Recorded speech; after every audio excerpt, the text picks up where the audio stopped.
Again, gee, how many smiling faces do we know here? How many smiling faces do we do? If you're here for the first time tonight, raise your hand. Ooh, this is good. We got you now. We got you now. This is like the series Yellowstone. You get branded.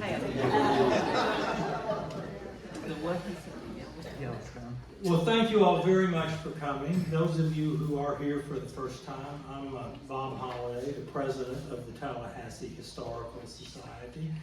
This is a fun, really fun group of people, and we hope you all join tonight. We hope you all will join tonight. A few announcements I think I would like to make. A couple of announcements I think I would like to make. First of all, if you are a member of or a descendant of the Proctor family, raise your hand. We have Bernice and we have Cornell. Cornell, where are you from? Melbourne, Florida. Melbourne. And Bernice, I mean, she's a Southerner born and bred. She's from New Jersey. So.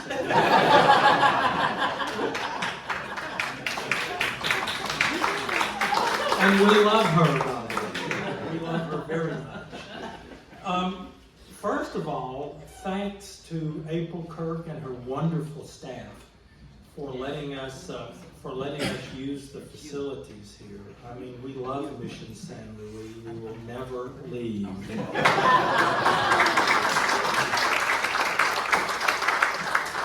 Secondly, thanks to our own Sarah Patterson, Realtor extraordinaire with Ketchum Realty, marketing expert extraordinaire, and our board member for supplying the food tonight.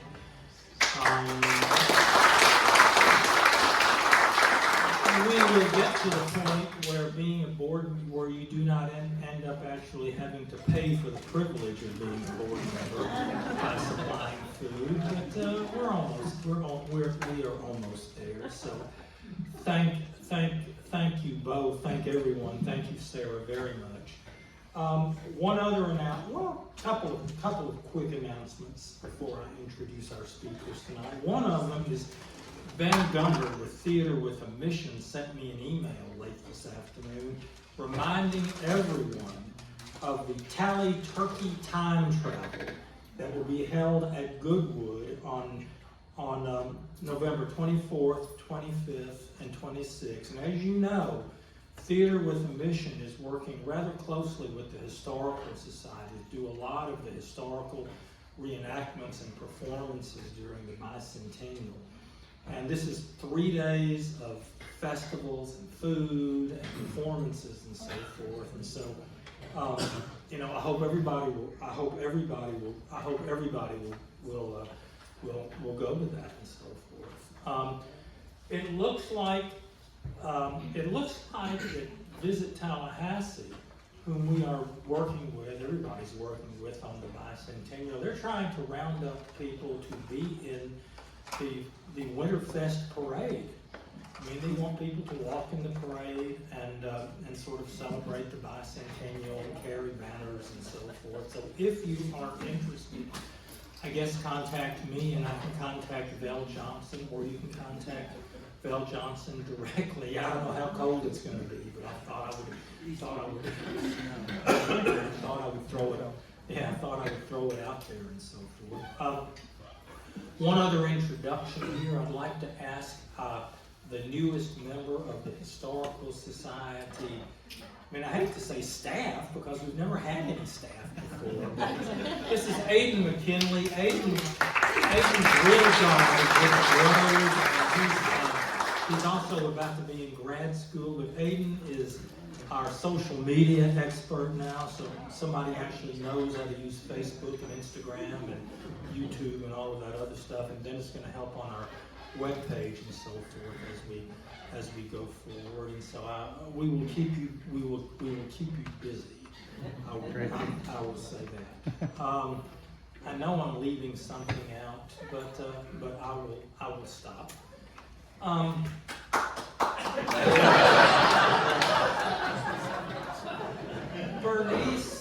Bernice Proctor Venable and and Maggie, Beth, McGrotha have been, I mean, Bernice, of course, is a direct descendant of Antonio Proctor. And Antonio Proctor, as you will learn, is one of the most intriguing figures, I think, in Tallahassee history. The whole Proctor family is. And they've been doing this research now for a number of years. Bernice, as I say, lives in New Jersey. She's an administrator, teacher, principal, I mean, heavily into education.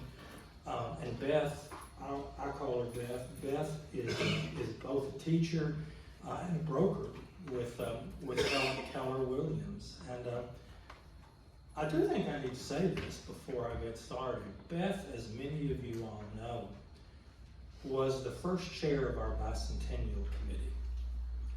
And whatever success we have in our bicentennial efforts this year is largely because Beth, in the summer and the fall of 2019, and then again in the spring of 2020, insisted that we get moving on this, insisted that we had no time to waste on this. And I'm glad she did, because some of these projects have taken every bit of 4 years to come to realization. And so we are very grateful. I'm very grateful that she did.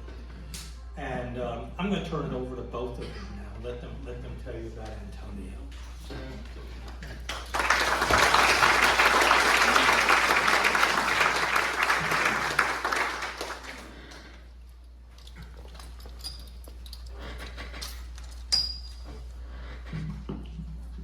Good afternoon, everyone. Actually, now, good evening, everyone. I'm Bernice, that's Beth over there. But anyway, I'm delighted to be here, and thank you, El Presidente, for those kind remarks. I will pay you later. We don't have a lot of time. However, I want to make sure that I get this straight. First of all, I have to go back and say thank you so much to my cousin Cornell Proctor for coming all the way from Melbourne, Florida to hear me. And I have to say that because Cornell is possibly the reason why you see me here. I had not seen Cornell in more than 50 years, and I'm going back to 2018 basically, when he called me. I don't know how he found me, because he and I had not seen each other, had not spoken to each other. I had lost my parents by the time I was 13, so I was raised by a foster mother in New Jersey. And so when Cornell called me, he called me about the Hidden History event that was taking place in November of 2018.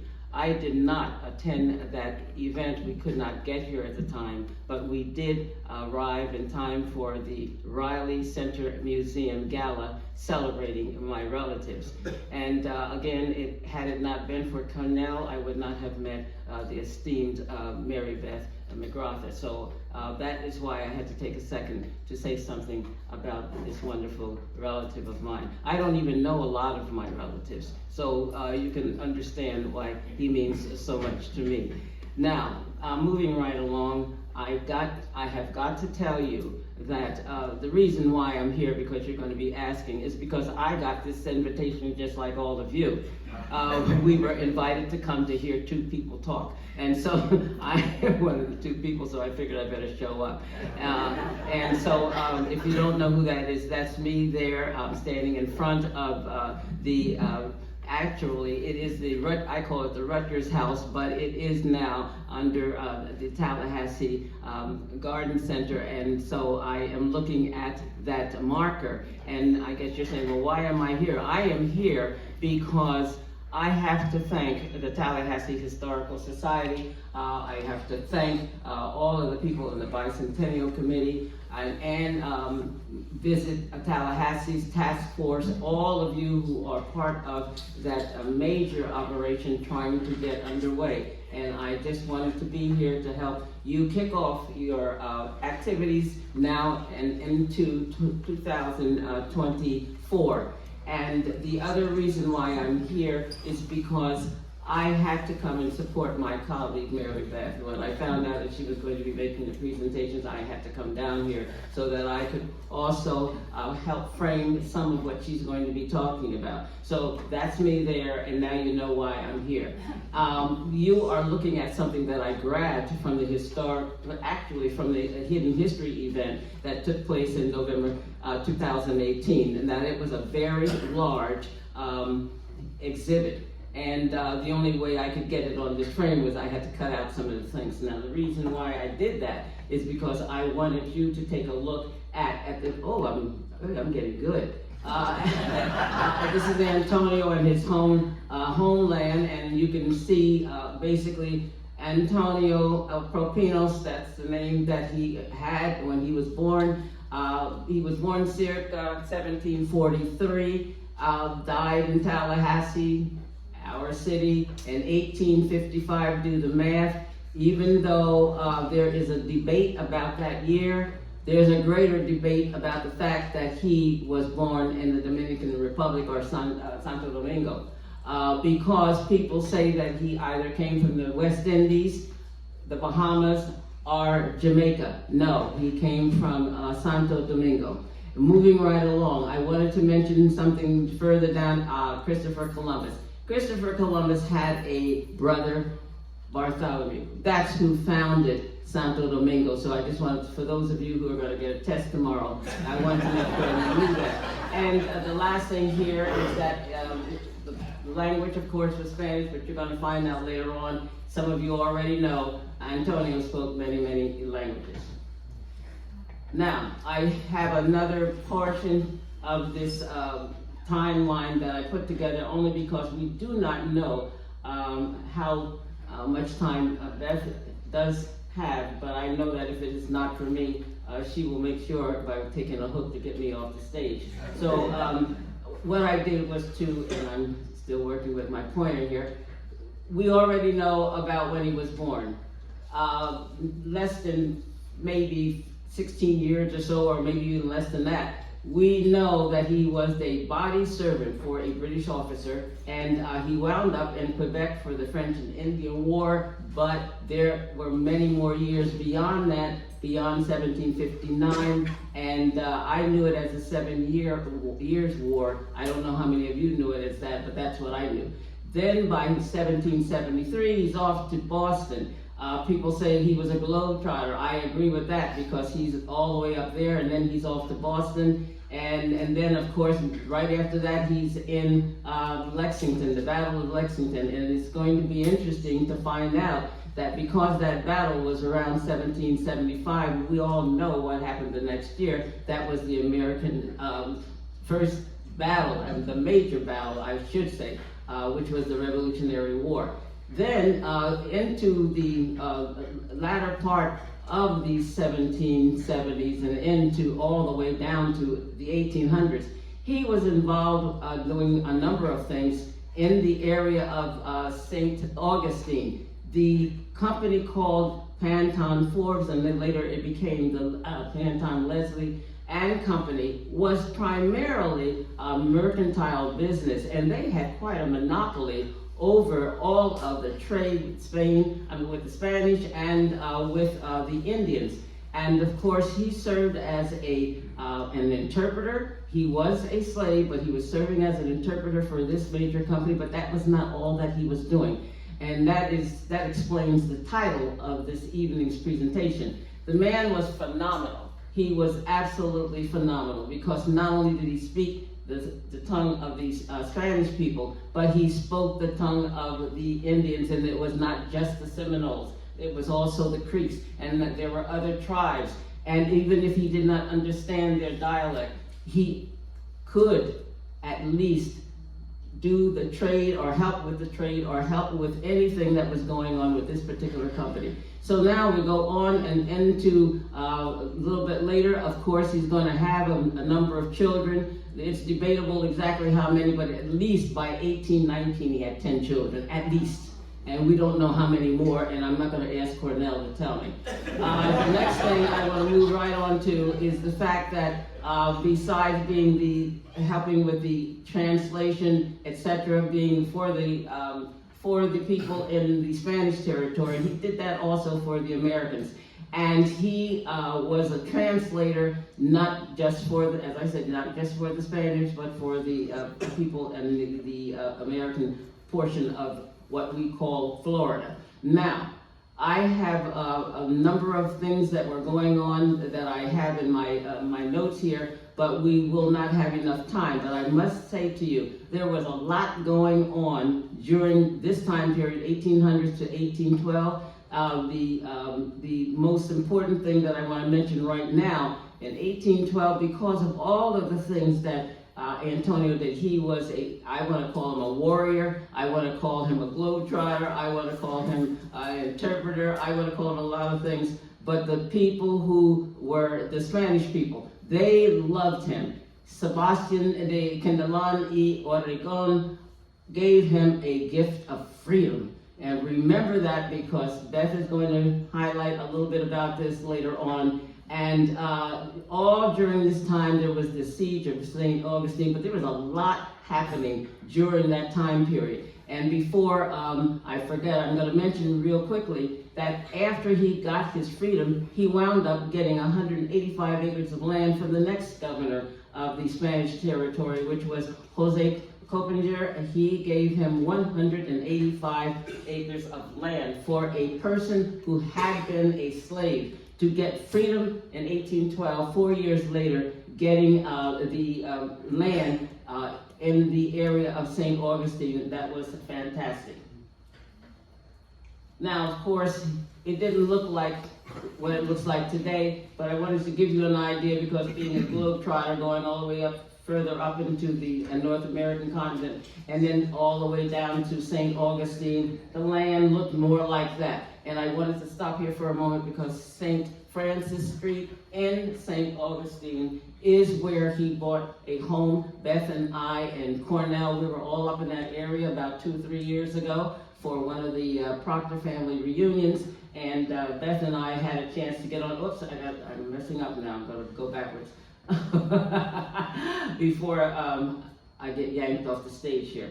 I want to mention Jane Landers, who is an historian in the area. When I say that, she's a graduate of one of your great universities here in Florida.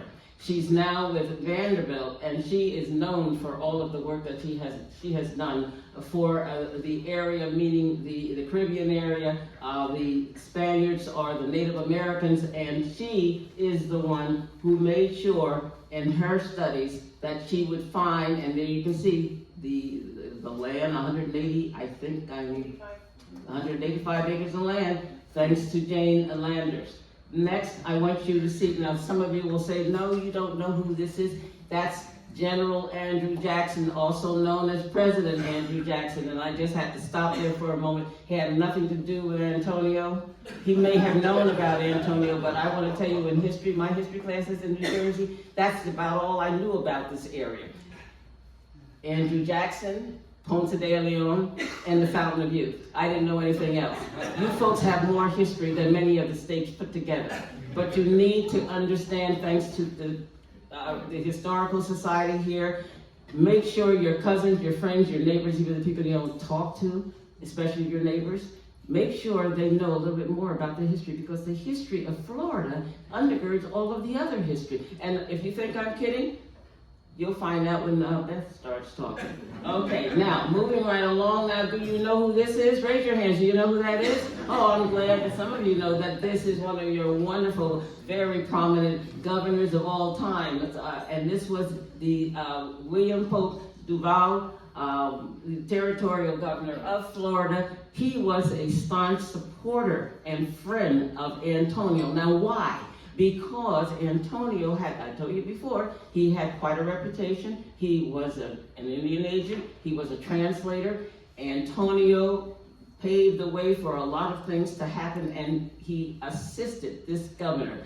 And in 1822, 1823, somewhere around that time, there were two men, I think it was 1822, there were two men, Dr. Simmons, who was a physician from St. Augustine. He represented the East. And on the West, over in Pensacola, there was a man by a Mr. Lee, named by Mr. Lee Williams, I believe it was, and he was an attorney.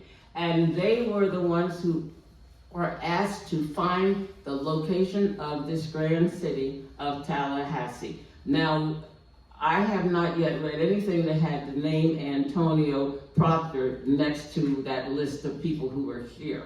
But who knows? They all didn't speak Spanish.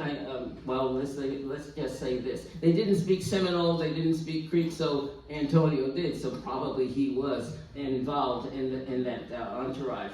And the other person that is in this area, and you need to know who he is if you don't, because he is a wonderful historian, Lee Warner. He wrote the book of the Proctors. And there was something that he said about the freedom that, and I told you this earlier, that's also on the test. I told you that Antonio got his freedom, and then he got the land. Antonio had a son, George Proctor, and another one, well, actually he had a number of sons, but his grandson, John Elias, or John Elijah, as some say, they also were free. But it was the freedom that Antonio had under the, actually it was under the rule of the Spaniards who had the territory in the eastern part of Florida. That freedom was freer than the freedom that he had or brought with him or that was transferred, because the Spaniards, when they gave up the land, they asked that all of the free people have the rights and the privileges. That freedom was less. And as time went by, it dissipated. And by the time George and actually his son, John, they had many, many things that they were able to accomplish, but they did not have the freedom that or rather I would say George's father had. There was a less amount of freedom for them. But I wanted to mention that because of all of the writers out there, I think Warner does it best by analyzing the type of freedom that existed at the time. And at this point, whoops, yeah, Beth, I'm sorry. I keep doing that. But at this Thank you.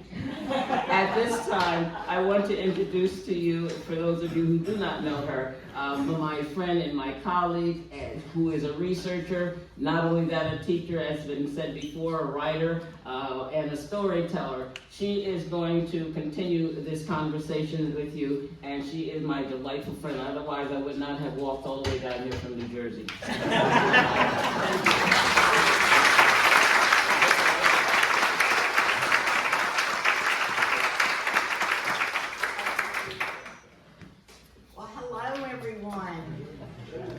It is just an honor not only to get to share about Antonio Proctor, but also to be here with Bernice. And we've had a great week just going back and going to the archives and just enjoying doing all this together. And of course, Bernice is a descendant, and I am not a descendant of Antonio Proctor. So you may be thinking, why am I obsessed with the Proctor family and doing all this? And I never thought about it, never set out to do it. But in 2016, I took on an extra job being the venue director for the Tallahassee Garden Club for their Rutgers house. That's a house that you may recognize. Many of you may have been there. It's on Calhoun Street. And as I did this, I was required to live there. And when people found out that I lived in this house, built by George Proctor in 1848, they would automatically say, "Are there any ghosts?" Well, I decided I wanted those ghosts to appear, because if those ghosts appeared, I would get to ask them, why did Jane and Henry Rutgers move from New York City down to the territory of Tallahassee? Why did they become good friends with the Proctor family? Why? And when? But sadly, no ghosts appeared.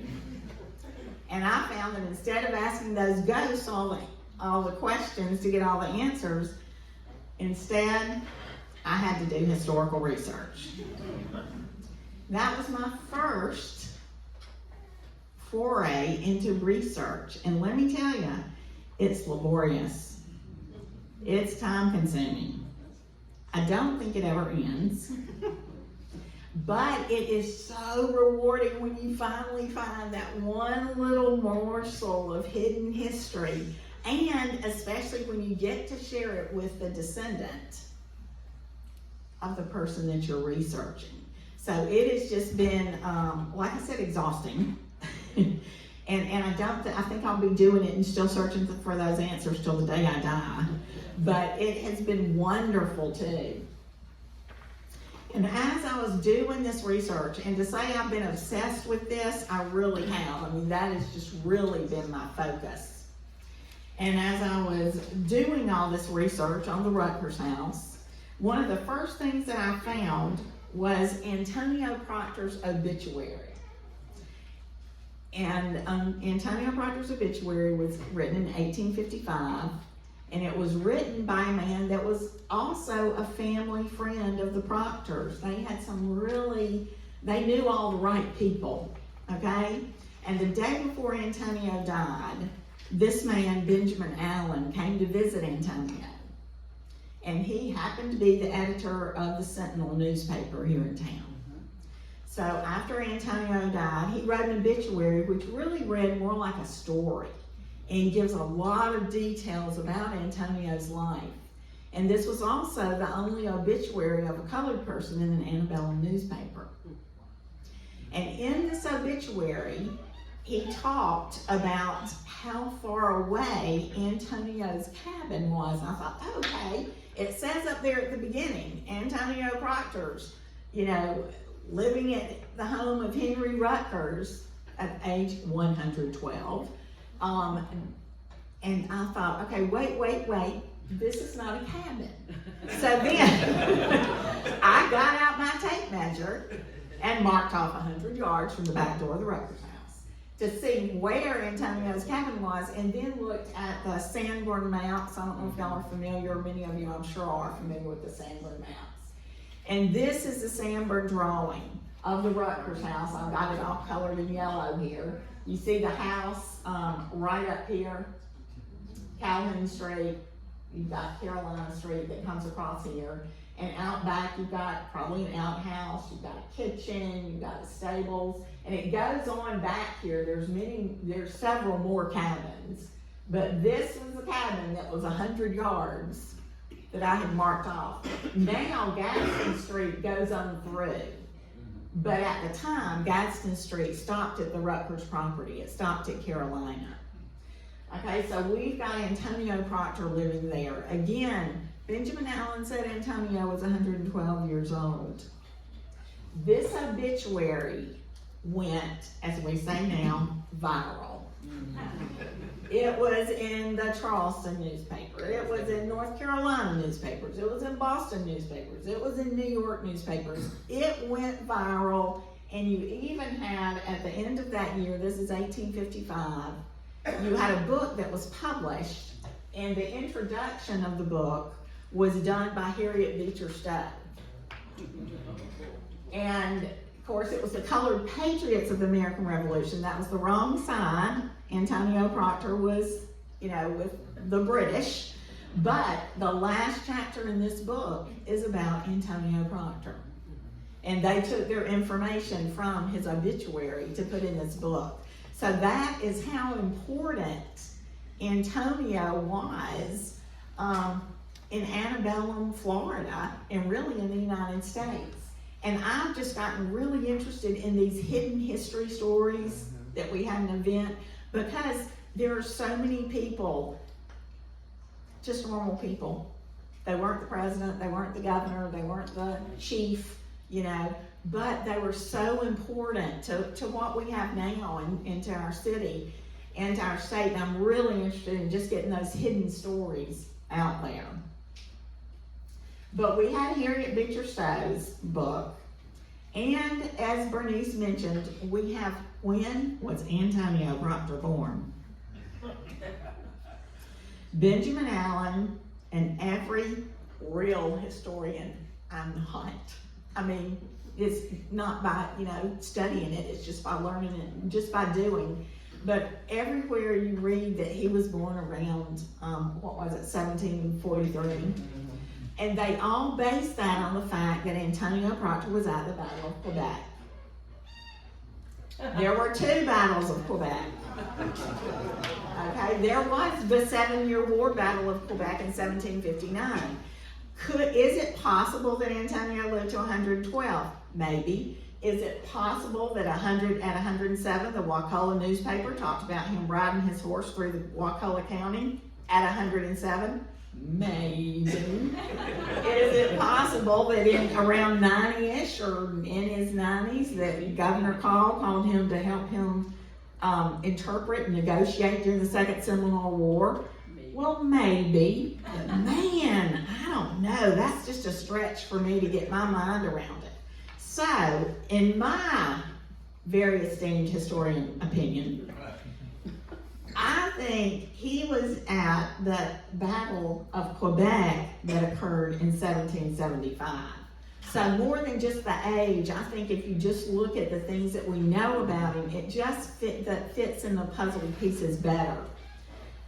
We know that in December of 1773, he was not in Boston, but he was in Massachusetts. He was in the area of the Boston Tea Party, again as the body servant for the British Army officer.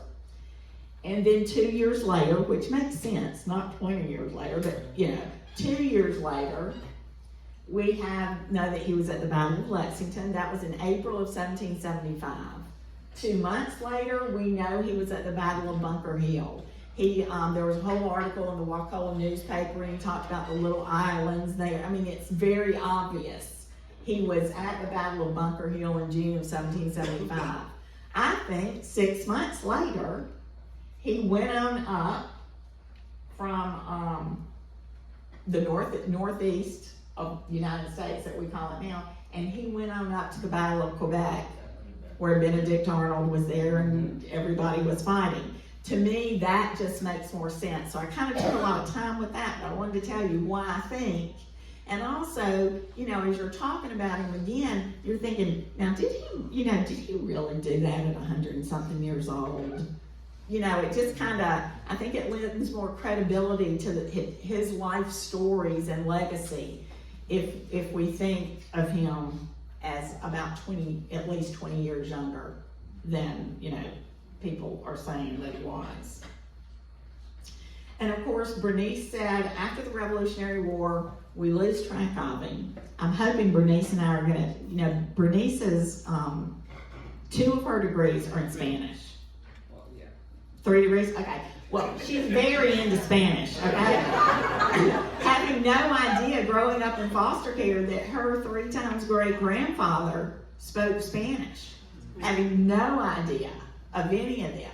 So, but I'm thinking we need to go to Spain. Yeah. And we need to do research there. Yeah. Because we need all these answers, and the ghosts are not coming. Or I really kind of hope the ghosts are not coming. But, so we got to go find it out on our own. But after the Revolutionary War, we lose track of him until he is working with Panton Leslie and Company.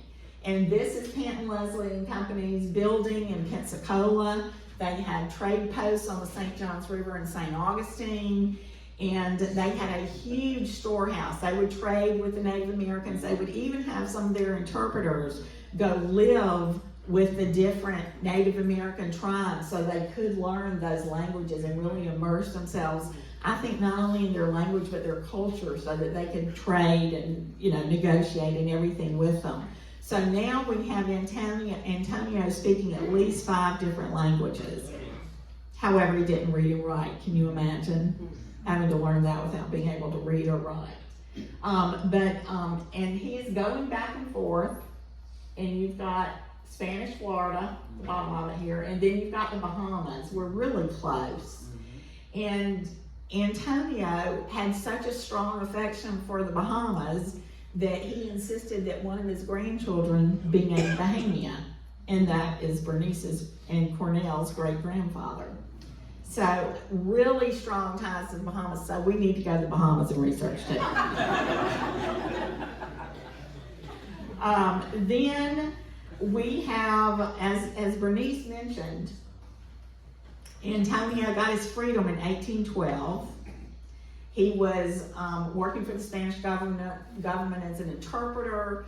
The U.S. government captured him and another person, and the U.S. government told Antonio to do that interpreting stuff, with the Native Americans and tell them blah, blah, blah, blah.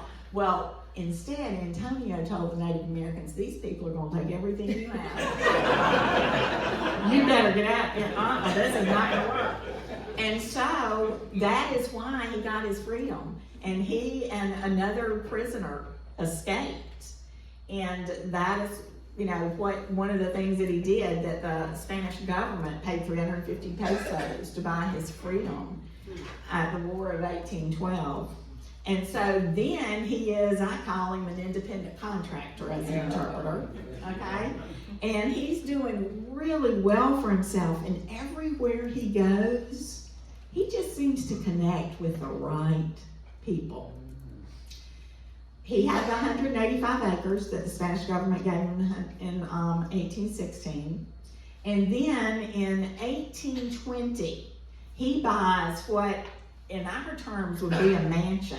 Now, I've gone over there. The house is not standing anymore. Sadly, it was torn down just a few years ago. But the house, it was a 3-room house. It had I'm a foodie. It had a 2-room kitchen, which, I'm thinking this was unheard of, in a courtyard. And he bought this house in St. Augustine. Where the red is St. Francis Street. It's not a real long street. Everybody there is pretty close together. But again, he was part of St. Augustine. That was part of society. As Bernice said, there was not quite as much separation as the U.S. slavery and racial system. You were a little more accepted in Spanish Florida or anywhere in Spain if you were a free person of color. But, so in 1820, Antonio buys his property on this great house on St. Francis Street.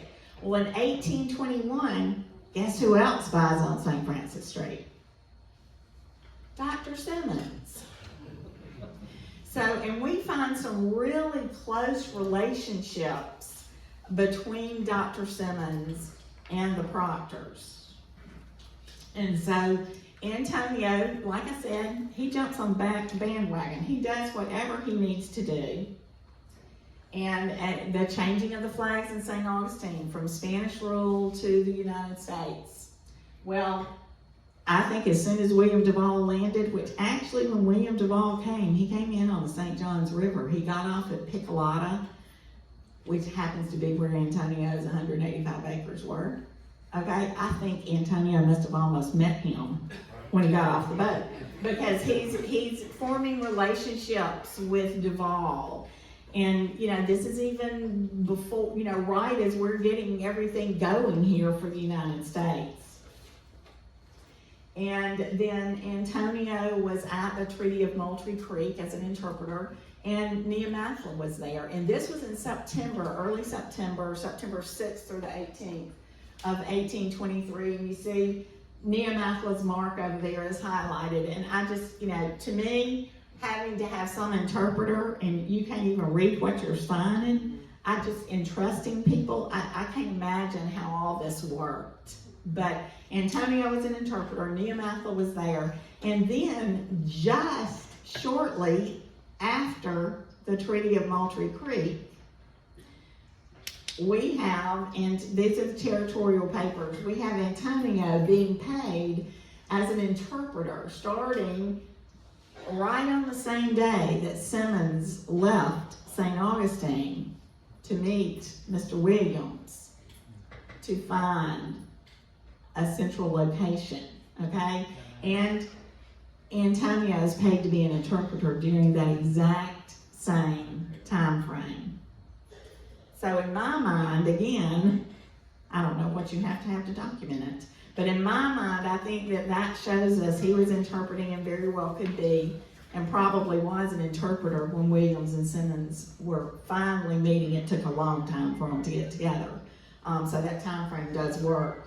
And we have Antonio Proctor, this would be the Cascades. This is an 1829 drawing of the Cascades where William Simmons decided that we'd have our capital.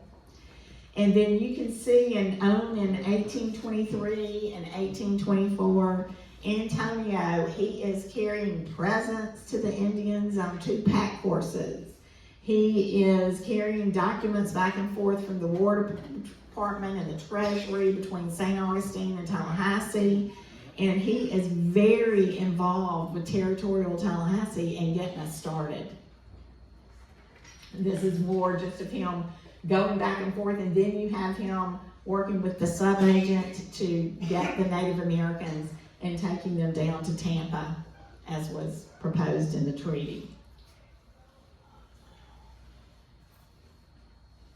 We then have another close relationship with Dr. Simmons and Antonio Proctor. This is just the bottom portion. This is in 1824. Antonio's, it looks like he's deciding to make some life changes. I think he's decided he's going to eventually move to Tallahassee, in my opinion. But he sells his 185 acres. And he has several witnesses to it. We have River as a witness up there. Another big name in St. Augustine is Fascio. And then we have Dr. Simmons, not only there as a witness, but Dr. Simmons is verifying that Tony Proctor, his name gets real Americanized. We've gone from Antonio to Tony, and we're going to become Uncle Tony, okay? All American all the way. But you see here that Dr. Simmons is even signing and verifying that Antonio Proctor got the right amount of money for the property that was sold. So to me, that says there was definitely a big relationship for them.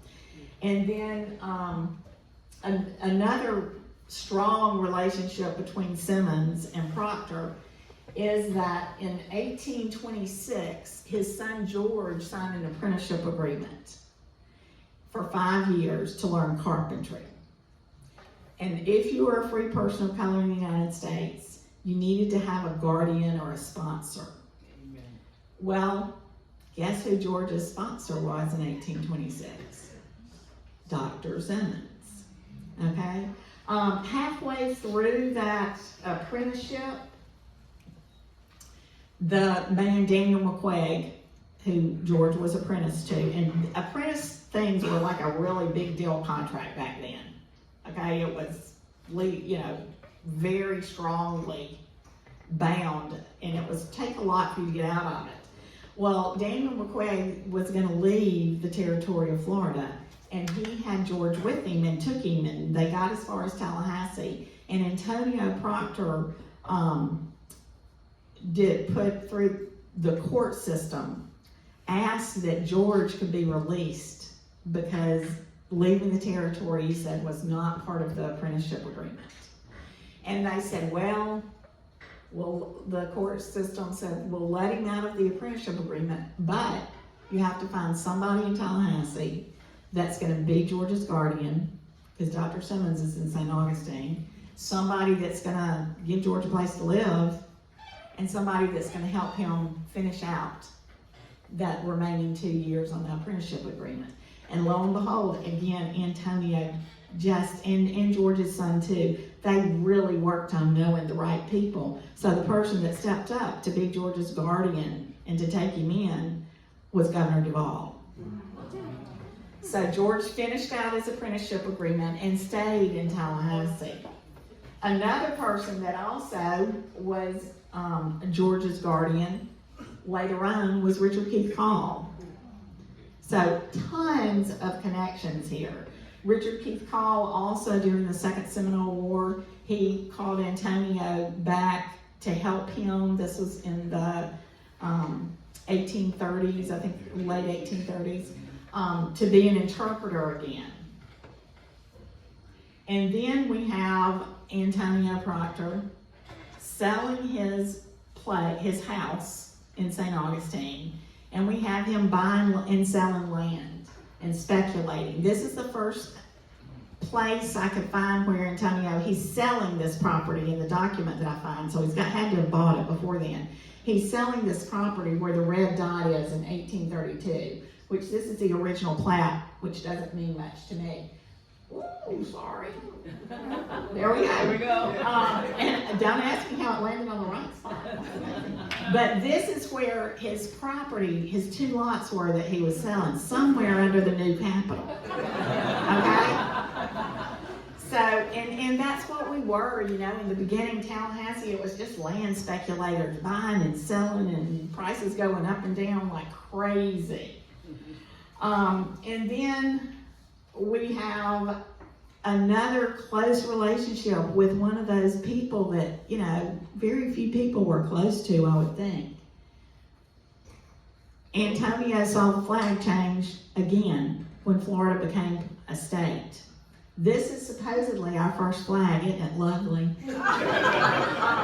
And that's our first governor, Governor Mosley. And in Governor Mosley's diary, in 1851, you can see up there, he writes in his diary about Tony Proctor coming to visit him. And they're reminiscing about times when Antonio was an interpreter.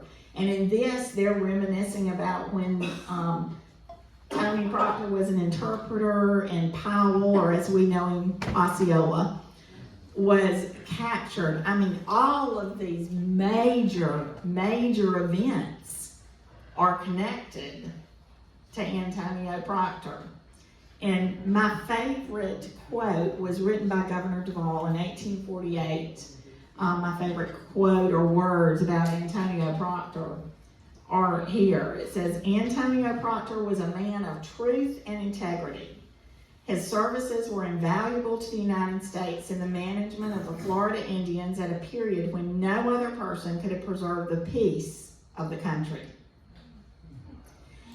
And again, just a hidden, you know, it's just hidden. We just don't hear about these. And actually, the best source is sitting in the audience. There was a book written about Antonio and George and his son John. And well, really, it's the whole family, but it highlights those 3 people, free men in an age of servitude, which if you have the opportunity to check it out, I don't know if you can buy it anymore.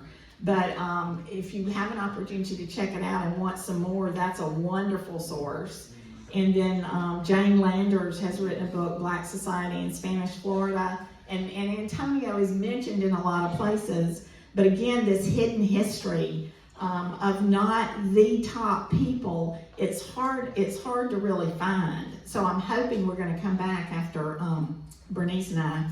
And Cornell, you need to go with us. We need to go to the Bahamas and Spain and see what we're doing. But we also just, Bernice, if you'll come back up, just wanted to take a few minutes to see if y'all had any questions that you wanted to ask Bernice or to ask, and we may or may not know the answers. We'll tell you if we're really not knowing the answers. Yes. Doug? Bernice, do you speak Old Spanish? Well, let me put it this way. I've been speaking Spanish since I was in the 3rd grade. I have Castilian Spanish as well as Spanish of South America. They're all different because of the idiomatic expressions. My 4th great grandfather was in St. Augustine and Fernandina in 1812. Okay. And I have documents, but I have not been able to find anybody that can read what is called Oh, well, I'm leaving tomorrow morning. Now, you would like to come? I can go with you to the Bahamas. No, we're very serious. We really should go to Spain. I'm positive that there's a lot of information about what we've talked about tonight there and some of the materials. But yes, I speak Spanish, and my life was a very strange kind of a life because there's so many things that pop up about my ancestors and that I did not know about them. And the one thing for sure is that, again, I keep going back to Cornell, because we used to visit when we were children and then we didn't visit anymore. But it is important to know that this history, I said it at the very beginning, you folks are sitting on a lot of history. Beth already told you, a lot of hidden history. There was a PBS program back maybe 3-4 years ago that wound up winning the Southeast. Actually, was they got the Emmy, wasn't it? It wasn't Emmy. It was the Emmy award. Valerie Schoon. Valerie Schoon's documentary, and it was they talked about the Proctors. But there's so much that I could say, but I want to stop and see if there's other questions. Do we know that John is buried in the old city cemetery. Do we have any idea where Antonio is buried? No, his funeral, was in that obituary, that story. His funeral, it said he was a zealot Baptist, and his funeral was, and this was in 1855, it was at the Baptist church. And people wrapped around the block, you know, all these people came. But, and we actually went out, Yesterday. yeah, to the Old City Cemetery and, you know, are looking, but I don't know exactly what Baptist church that would be in 1855. And, you know, because churches might have had cemeteries, or, I mean, he could even be buried out in the back, you know, could he be buried out somewhere out of the Rutgers house? We don't know. I mean, you know, could he Under be the all? Capitol, he could be under the He could, Capitol. yeah. Yes. Is the obituary that you referred to, is that available to be seen somewhere, or where can we read that? Yes. It's in, yes, actually, it is easy to find that obituary because I understand that Tallahassee had more newspapers than any other state or city or possibly state in the nation at the time because I guess the people who were the journalists had a lot of clout. And newspapers still have their archives, and I would imagine that whatever the name of the newspaper, if you could check through them, because internet right now, you can just about find anything. I'm positive you'll be able to find a copy of that obituary. But go ahead. Make sure you go to the Sentinel because a lot of the places that reproduced it didn't print the whole thing. They might have, because it was long. So if you want to see the whole thing, I would look for the one that was it the Tallahassee Sentinel? Is that what it was called? Just a sentinel. Just the Sentinel. Okay. That was in Tallahassee. Yes, sir. Commissioner Bill Proctor a relative? What? Is Commissioner Bill Proctor a relative? Yes, he is. He is a descendant of Antonio Proctor. Bill Proctor, Commissioner Bill Proctor. I don't know a lot of my relatives yet. Yeah, you would think I was a relative, right? Yes. So Maggie, when y'all were over in St. Augustine, you said the old house was torn down just recently, Well, I mean, like maybe 10 years ago. Yeah. 10 years ago. Well, you know, they have such an active archaeology Yeah. program in St. Augustine. And if you talk to Andrea White over there, who runs that office, Okay. I'm sure they did a dig on that property before They they. probably did. let Because them they built demolish a it. new house there, so Yeah. in St. Augustine they would have Yeah. had to, right? Yeah. Oh, I didn't think about that.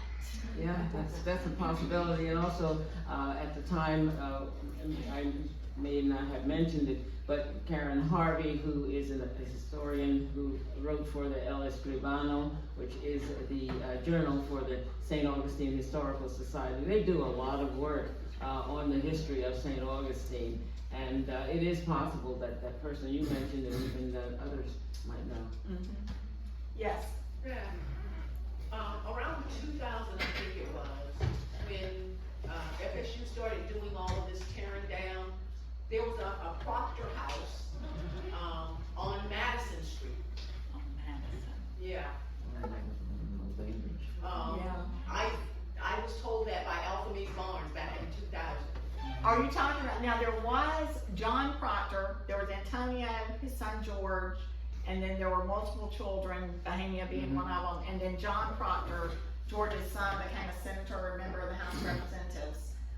And John Proctor's house was on Old Bainbridge, and I don't know if it was on the corner, I don't know where Madison is.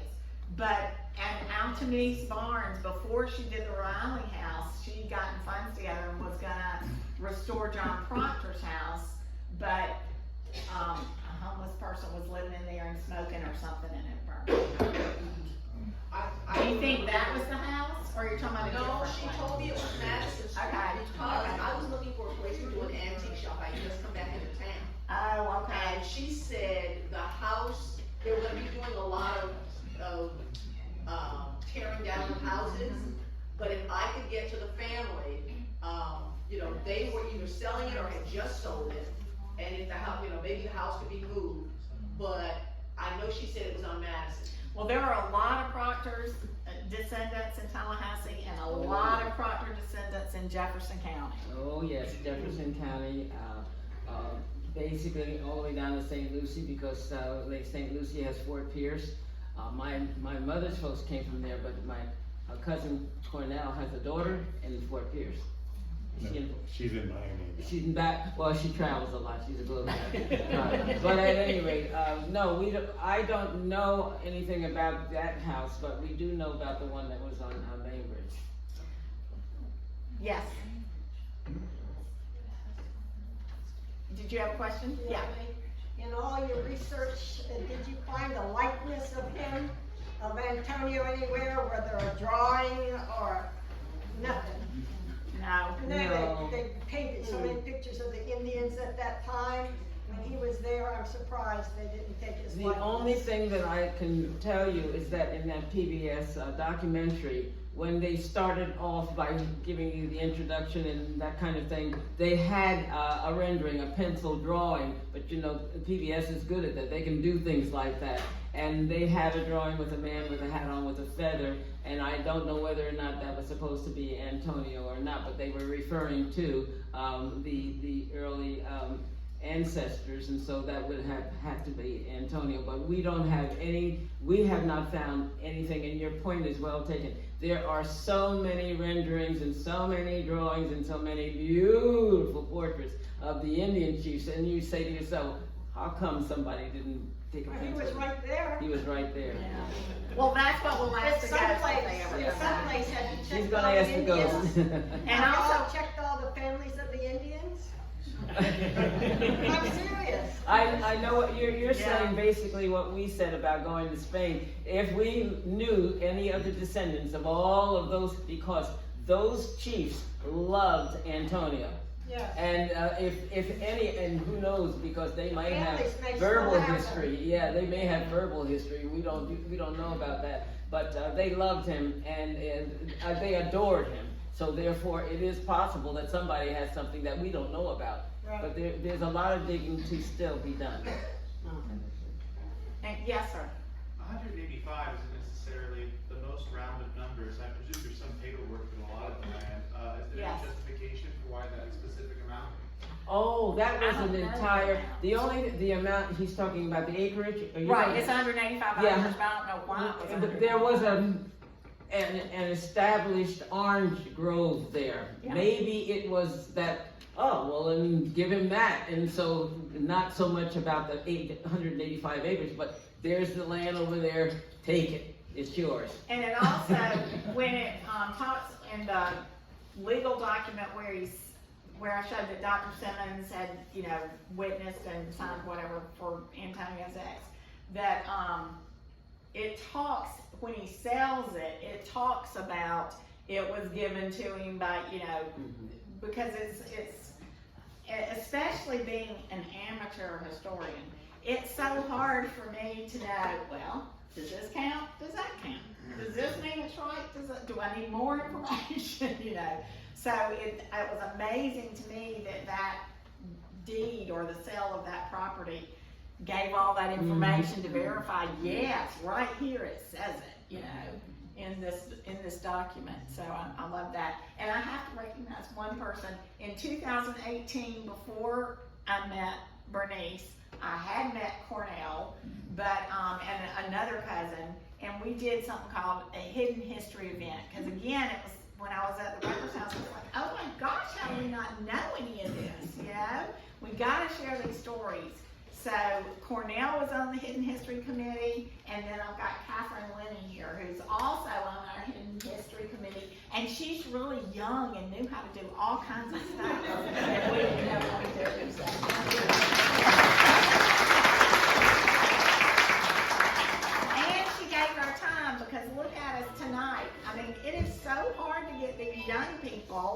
Yes. involved in history, so I was just so appreciative. And before anybody does ask the question, you know, what is it that you're doing? I have to say this, going back to Cornell and to my friend Beth. I think there's a dog in the house. I have to mention that a major part of my research and that the work that I'm doing now is not about the entire Proctor family. We have Proctors here. We have people who are definitely Proctors, just like I am, or Cornell, but they have a different last name, Mason. There's another family of Proctors. Someone mentioned earlier, Cornell. What else? Williams. The Williams. There are many others. I don't know all of these people, but I am doing research, or I am doing an investigation of the current research of primarily George's son, Bohemia. Bohemia was named supposedly after the Bahamas because some people thought that he was from the Bahamas. They were from the Bahamas.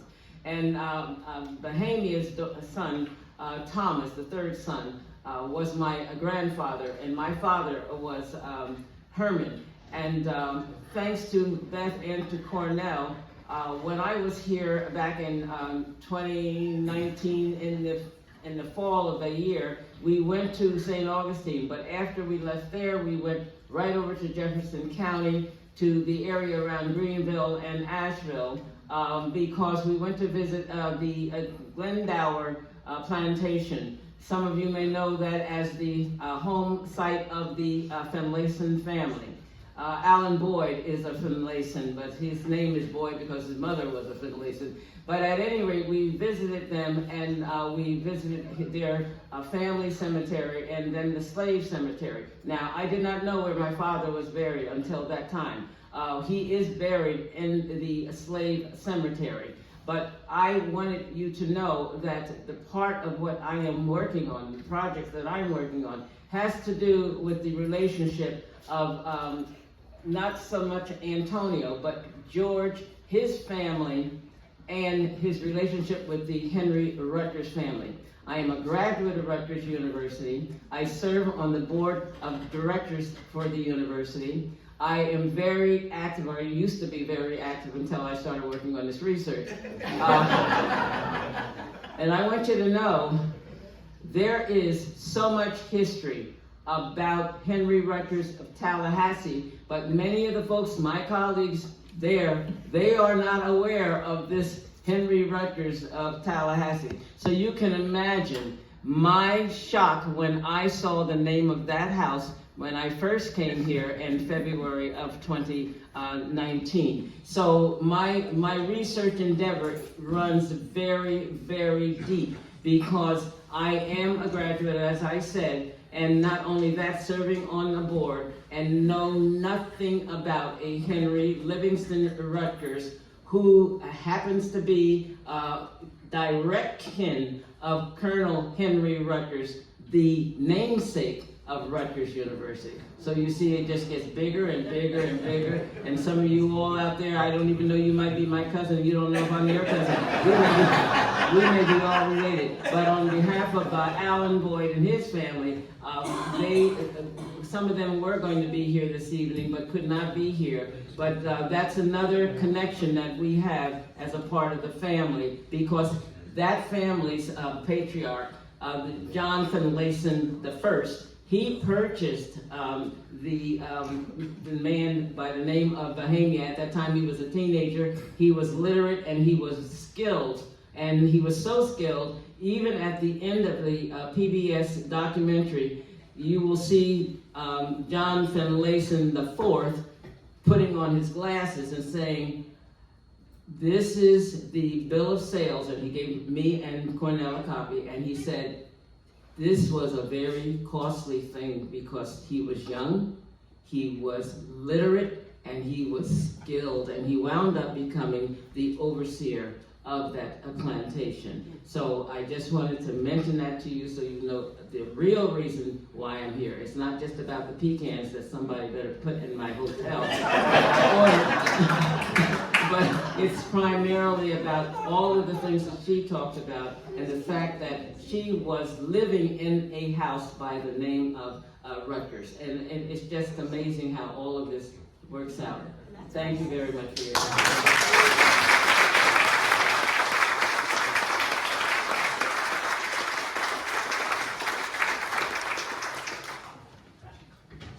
Thank you all very much. We don't want Bernice to Beth to think that they are not going to get some recompense for this tonight. So we have the official Tallahassee Historical Society Bicentennial Travel Mug. Well, Bernice travels. We'll take it to Spain. That's right. Take it to Spain. Oh, thank you very much. You too can order one of these, by the way. See us outside and we'll try to get some. Thank you very much. Well, I think I see Lee Warner back there that wrote for you. That's right. Yes. Lee is here. Lee is here.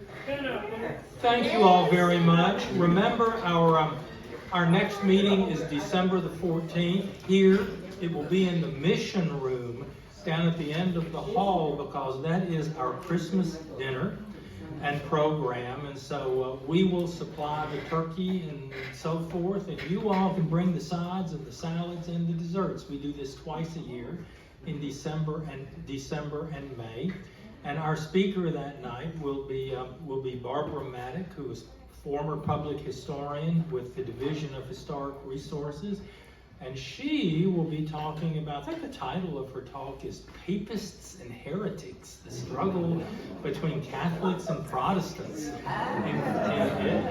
in Florida, particularly at the end of the Civil War and the attempt in the educational institutions they set up. So again, thank you all very much for coming tonight. A great turnout. Thank you, Bernice. Thank you, Cornell. Thank you, everyone, for being here. We will see you in December.